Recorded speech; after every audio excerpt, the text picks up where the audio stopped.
তো hello guys, আশা করি তোমরা সবাই ভালো আছো। তোমরা হয়তো অনেকে নারুটো দেখেছো। আজ আমরা এক্সপ্লেন করতে যাচ্ছি নারুটো নেক্সট জেনারেশন অর্থাৎ বোরুটো অ্যানিমে নিয়ে। এখানে আমরা নারুটো অ্যানিমের অনেকে ছেলে মেয়েদের দেখতে পারবো। তাছাড়াও এখানে ওতসুতসুকিদের সাথে ব্যাটেলও দেখতে পারবো।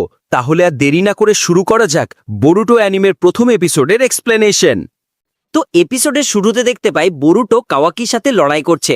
বরুটো বলছিল আমার বিশ্বাসই হচ্ছে না যে তুমি এতটা নিচে নেমে গেছো কাওয়াকি। তো কাওয়াকি বলে যে আমি তোমাকে সেখানেই পাঠাবো যেখানে আমি 7th হোকাগেকে অর্থাৎ নারুটোকে পাঠিয়েছি। বরুটো বলে এটাই কি একমাত্র পথ ছিল? কাওয়াকি বলে হ্যাঁ, শিনোবিদের সময় এখন শেষ। এরপর আমরা দেখতে পাই সম্পূর্ণ কোনোহা ভিলেজ ধ্বংস হয়ে গেছে। তখনই বরুটো নিজের হেডব্যান্ডটা পরে আর বলে আমি এখনো একজন শিনোবি। তারপর দুজনের মধ্যে যুদ্ধ শুরু হয়ে যায়। তারপর আমাদেরকে অতীতের কাহিনী দেখানো হয়, যেখানে বরুটো শিকাদাই অর্থাৎ শিকামারুর ছেলের সাথে দৌড়াতে দৌড়াতে কোথাও যাচ্ছিল। তখন শিকাদাই জিজ্ঞেস করে কি হয়েছে বরুটো, পরিস্থিতি আসলেই কি এতটা খারাপ? বরুটো বলে হ্যাঁ, অনেক খারাপ। ওদিকে হোকাগে অফিসে নারুটো আর শিকামারুকে দেখতে পাই, আর নারুটো এখন হোকাগে হয়ে গেছে। শিকামারু বলছিল যে লর্ড হোকাগে এত দেরি করছেন কেন, তাড়াতাড়ি করুন, না হলে অনুষ্ঠানের জন্য দেরি হয়ে যাবে। নারুটো বলে আমার মনে হয় আজ আমি বাড়ি যেতে পারবো না। এদিকে আমরা বরুটো আর শিকাদাইকে দেখি, যারা লিমিটেড এডিশন বার্গার খাওয়ার জন্য তখন দৌড়চ্ছিল। শিকাদাই বলে তোমার পাগলামিতে আমাকেই সঙ্গ দিতে হয়। শিকাদাই আর বরুটো দুজনেই সেই বার্গারটা খায়, কিন্তু সেটা খুব বেশি ঝাল ছিল। আমরা দেখতে পাই যে কোনোহা ভিলেজ অনেক আধুনিক হয়ে গেছে। এরপর শিকাদাই বলে আমাদের কাল থেকে নিনজা একাডেমিতে যেতে হবে। বরুটো বলে কি বলছো, কাল থেকেই? শিকাদাই বলে হ্যাঁ, আর দেখো বরুটো, এমন কোনো কাজ করবে না যেটা তোমার বাবার সম্মানহানি হয়। তুমি হয়তো জানো না, কিন্তু তোমার মা সবসময় আমাকে বলে তোমার খেয়াল রাখতে। এরপর শিকাদাই ট্রেন থেকে লাফ দেয়। একটু পরে ট্রেনের মালিক চিৎকার করতে শুরু করে যে এই ছেলে, এটা খুব বিপজ্জনক, নিচে নেমে যা, বাঁদর কোথাকার। তখনই বরুটো ট্রেন থেকে নেমে একটা ইলেকট্রিক পোলে দাঁড়ায়। তখন দেখে কিছু ছেলে মিলে একটা ছেলেকে বিরক্ত করছে। তখন বরুটো এসে একটা ছেলের মাথায় জুস ফেলে দেয় আর বলতে থাকে যে দুঃখিত, দেখতে পাইনি। তখন ছেলেগুলো বলে তুমি কি মারামারি করতে চাচ্ছ? বরুটো নিচে নেমে নিজের শ্যাডো ক্লোন জুৎসু ব্যবহার করে তাদের উপর হামলা করতে শুরু করে। এরপর আরো 3 জন আসে। বরুটো ছেলেটিকে নিয়ে পালিয়ে যায়। বরুটো জিজ্ঞেস করে তুমি ঠিক আছো? ছেলেটি বলে না, এখন ওরা আরো বেশি করে আসবে। বরুতো বলে তোমার মন চায় না তাদের শিক্ষা দিতে? ছেলেটি বলে আমি তোমার মতো শক্তিশালী নই, তুমি নিশ্চয়ই নিনজা একাডেমিতে যাও তাই না? বরুতো বলে না, কাল থেকে যাব। ছেলেটি বলে আমারও তো কালকে থেকে শুরু। আমার বাবা বলেছে কোম্পানির দায়িত্ব নিতে হলে আমাকেও নিনজুৎসু শিখতে হবে। বরুতো বলে আচ্ছা, কোন কোম্পানি? ছেলেটি বলে কামিনারি মন কোম্পানি। বরুতো অবাক হয়ে বলে এটা তো এলাকার সবচেয়ে বড় কোম্পানি। তখন বরুতো এক্সাইটেড হয়ে বলে আমি কি নেক্সট গেমের জন্য প্রি অর্ডার করতে পারি? ছেলেটি বলে হ্যাঁ অবশ্যই। সে খুব বেশি খুশি হয়ে যায় আর জিজ্ঞেস করে যে তুমি কেন নিনজুৎসু শিখতে চাও? সেই ছেলেটি জানায় যে তার বাবার মনে হয় যে নিনজুৎসু শিখলে তার ব্যবসায় খুব বেশি সুবিধা হবে। তাই বরুতো জিজ্ঞেস করে যে তুমি কি সত্যি একজন নিনজা হতে চাও? ছেলেটি বলে আমি আসলে নিনজা হতে চাই না, কিন্তু আমার বাবার কথা এড়িয়ে যাওয়াও তো ঠিক নয়। বরুতো বলে যে এটা নিয়ে চিন্তা করো না, তোমার যেটা সঠিক মনে হয় সেটা করো। এমনিতেও আমার বাবা বকাবকি করতে আশেপাশে থাকেন না, কিন্তু মায়ের কাছ থেকে সবকিছু লুকোনো একটু কষ্টকর হয়ে যায়। তখন বরুটোর মনে পড়ে অনেক দেরি হয়ে গেছে।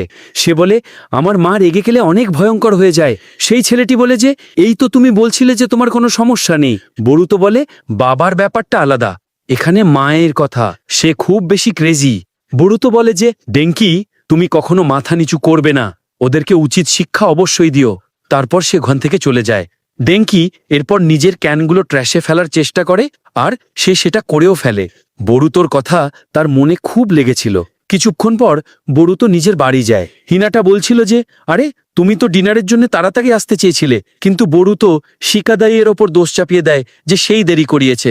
তখনই পেছন থেকে হিমামারি আসে আর তার কাঁধে চড়ে বসে। কিছুক্ষণ পর হিনাটা তাদের দুজনকে খাবার দেয় আর বলে আমার তো বিশ্বাসই হচ্ছে না কাল থেকে তোমরা একাডেমিতে জয়েন করবে, আর তোমার বাবা কিন্তু একাডেমি তো অনেক কুল ছিল। বরুতো বলে এই কথা অনেক শুনেছি। হিনাটা বলে আজকে ভেবেছি তোমাদের বাবা বাসায় আসবে, কিন্তু এলো না। বরুতো বলে এটা কি নতুন কিছু?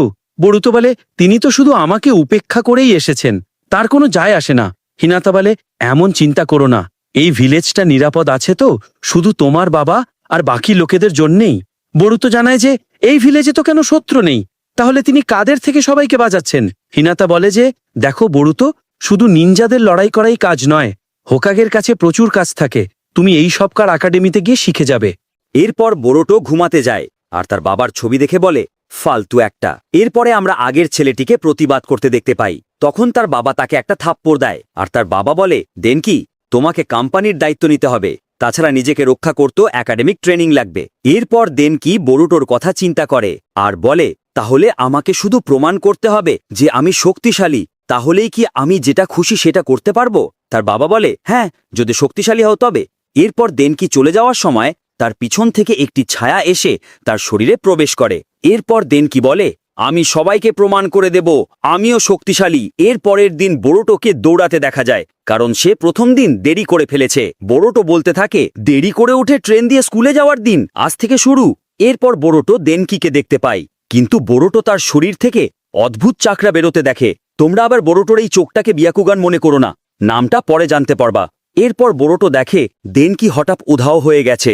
এর পরের সিনে আগের ছেলেগুলোকে দেখা যায়, তাদের দেনকি ডেকেছিল, তাই তারা অপেক্ষা করছে। তারপর তারা একটি খালি ট্রেনে প্রবেশ করার সাথে সাথে ট্রেনের দরজা বন্ধ হয়ে যায়। এরপর ভিতরে ঢুকে দেখা যায় দেনকি বলছে এটা আমাদের কোম্পানির নষ্ট ট্রেন। ছেলেগুলো বলে কি বলছো, আমরা তো শুধু তোমার সাথে মজা করছিলাম। এরপরে দেনকি বলে ওই রাস্তায় যে ট্রেনটা দেখছো সেটাতেও কেউ নেই, খুব তাড়াতাড়ি এই ট্রেন অন্য ট্রেনের সাথে ধাক্কা লাগতে চলেছে, এরপর সবার খেলা শেষ হয়ে যাবে। তখনই উপর থেকেই বরুটো এসে যায় আর বলে যে আমি তোমাকেই দেখছিলাম, আচ্ছা তুমি এন্ট্রান্স সেরেমনিতে যাবে না? দেনকি বলে এখন এটা নিয়ে ভাবার সময় নেই, আমি বাবাকে প্রমাণ করে দেব আমিও শক্তিশালী। তখন বোরোটো ট্রেনটা থামানোর চেষ্টা করে, কিন্তু সে ব্যর্থ হয়। তারপর সে দেনকির কাছে যায় আর তাকে থামানোর জন্য বলে যে সব ভুলে যাও আর নিজের সিদ্ধান্ত নিজে নিজেই নেওয়া শেখো। তখনই দেনকি জ্ঞান ফিরে আসে। তারপর সেই ছেলেগুলো বলছিল যে সামনে থেকে আরেকটা ট্রেন আসছে, তাড়াতাড়ি কিছু করো। তো বোরোটো ট্রেনের উপরে উঠতে শুরু করে আর নিজের শ্যাডো ক্লোনজুৎসু ব্যবহার করে। ঠিক তখনই তার পা পিছলে যায় আর পড়ে যেতে থাকে, আর তখন দেনকির কাছে সাহায্য চায়। তখন আমরা দেখতে পাই দেনকির ভেতর থেকে ওই নীল চাকরাটা চলে যাচ্ছে।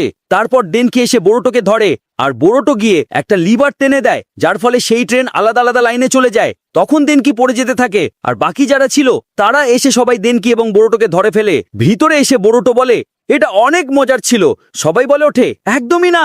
কিছুক্ষণ পর সবাই বিশ্রাম নিচ্ছিল, কিন্তু বেশি সময়ের জন্য নয়, পেছন থেকে আরো একটা বগি চলে যায়। তো বরুটো তাদের তিনজনকে অন্য বগিতে পাঠিয়ে দেয়, কিন্তু বরুটো আর ডেঙ্কি থেকে যায়। তারা বলে আমাদের কোথাও যেতে হবে। তারপর সে লিভার টেনে দেয়। ওদিকে আমরা দেখতে পাই নারুটো নতুন ছাত্রদের সামনে বক্তৃতা দিচ্ছিল। এদিকে সবাই জেনে যায় যে বরুটো অনুপস্থিত। হঠাৎ নারুটো ওপরে দেখে ওপর থেকে একটা ট্রেন তার স্টোন ফেসের ওপরে পড়ছে, আর সেটা পড়ার পরে তার অর্ধেক মূর্তি ভেঙে ফেলে। বরুটো ট্রেনের ওপর দাঁড়িয়ে বলে বরুটো উজুমাকি এসে গেছে। এটা দেখে সবার অবস্থা খারাপ হয়ে গিয়েছিল যে এটা কি হলো। কিছুক্ষণ পর কোনাহামারু সোজা বরুটোর কাছে আসে আর তাকে ধরে ফেলে। তখন বরুটো বলে আমাকে ছেড়ে দাও বড় ভাই কোনাহামারু। তখনই সেখান থেকে ডেঙ্কিও বাইরে আসে। কোনাহামারু বলে তোমার সাথে কি আর একটা ছেলেও আছে? কোনাহামারু বরুটোকে বলছিল তুমি আমাকে প্লিজ সেনসেই বলে ডাকো, বুঝেছ? তারপর সন্ধ্যায় শিকামারু এসে বলে শহরের ক্ষতি কামিনারিমন কোম্পানি সারাতে টাকা দেবে, আর কোম্পানির মালিক এত কিছুর পরও সন্তুষ্ট, কারণ বরুটোর জন্য তার ছেলে পাল্টে গেছে। এর পরের দিন বরুটো আর ডেঙ্কি একসাথে একাডেমিতে যেতে দেখা যায়। তারা আগের দিনের ঘটনা নিয়ে আলোচনা করছিল। ডেঙ্কি বরুটোকে বলে তোমার শাস্তি পাওয়া উচিত হয়নি। বরুটো বলে এটা কোনো ব্যাপার না। এরপর বরুটো তাকে ছায়াটির কথা বলতে চায়, কিন্তু বলে না। ডেঙ্কি বলে আমি নিনজিৎসু একাডেমিতেই জয়েন করার সিদ্ধান্ত নিয়েছি। বরুটো বলে তোমার বাবার জন্য? ডেঙ্কি বলে না, আমার মনে হয় নিনজিৎসু অনেক প্রয়োজনীয়। তাই বরুটো বলে অনেক ভালো হয়েছে যদি এইটাই তোমার ইচ্ছে হয়। তারপর তার বাবার স্টোন ফেসের দিকে তাকায় আর বলে আমি যে রাস্তা নেই এতে তোমার কোনো হাত থাকবে না, আমি নিজে রাস্তা চলবো, কারণ এটা আমার স্টোরি। এখানেই এই এপিসোড শেষ হয়।